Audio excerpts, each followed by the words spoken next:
আমি নবী তোমাকে বলে গেলাম তুমি এখন মোবাইলে যা করবে না তোমার চোখের জিনা হবে।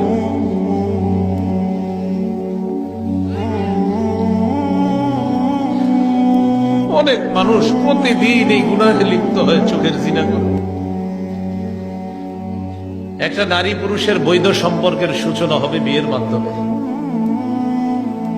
ইসলাম আমাকে আপনাকে শিক্ষা দেয় বিয়ের মাধ্যমে সম্পর্কের সূচনা করতে। ইবলিস শিক্ষা দেয় আগে 5-6 বছর চেনো জানো, তারপর মন চাইলে বিয়ে করো, তার মন না চাইলে ছেড়ে দাও।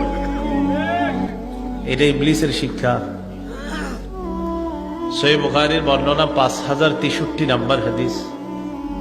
এই হাদিসের বর্ণনাকারী আনাস ইবনে মালিক রাদিয়াল্লাহু তাআলা তিনি বলেন, جاء ثلاثة رهط إلى بيوت أزواج النبي صلى الله عليه وسلم يسألون عن عبادة النبي صلى الله عليه وسلم।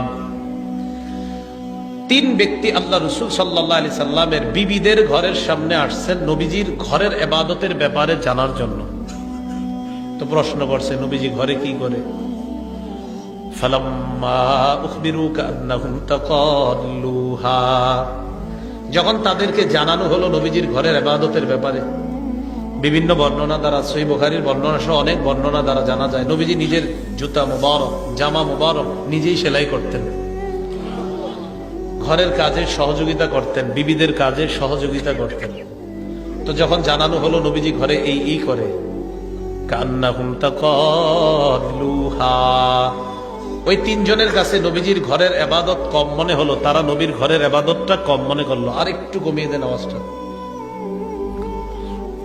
তো যখন তারা ইবাদত কম মনে করলো, ফাজা রাসূলুল্লাহ সাল্লাল্লাহু আলাইহি ওয়াসাল্লাম, নবীজি দিক দিয়ে বাসায় আসছে। আর এই তিনজনের অভিব্যক্তিটা শুনেন, যে তিনজন গেছে। فقالوا أين نحن من النبي صلى الله عليه وسلم وقد غفر الله له ما تقدم من ذنبه وما تأخر। তাদের তিনজনের বক্তব্য, কোথায় আমরা, কোথায় আল্লাহ নবী। আল্লাহ নবীর এত ইবাদত করা দরকার নাই, আল্লাহ নবীর আগে কোনো গুনাহ নাই, পরে কোনো গুনাহ নাই, যদি থাকতো আল্লাহ অগ্রিম সব মাফ করে দিছে। গুনাহ কিন্তু নাই, কিন্তু আল্লাহ এমনি ঘোষণা করছেন আগে পরে সব মাফ। তো একজন কয়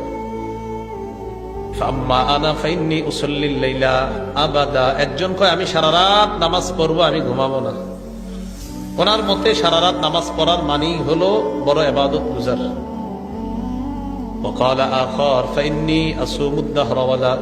আরেকজন কয় আমি সারা জীবন রোজা রাখবো, কখনো রোজা ছাড়বো না। ফরজ রোজা তো রাখবেই, নফল রোজাও ছাড়বে না। وقال آخر أعتزل النساء فلا أتزوج أبدا। আরেকজন কয় আমি নারীদের থেকে দূরে থাকবো, কখনো বিয়ে করব না, কখনো বিয়ে করব না। فجاء رسول الله صلى الله عليه وسلم إليهم فقال أنتم الذين قلتم كذا وكذا। তাদের কাছে নবীজি আসলেন, আসার পর বললেন তোমরাই কি তারা যারা এটা বললা ওটা বললা এমন এমন বলছো।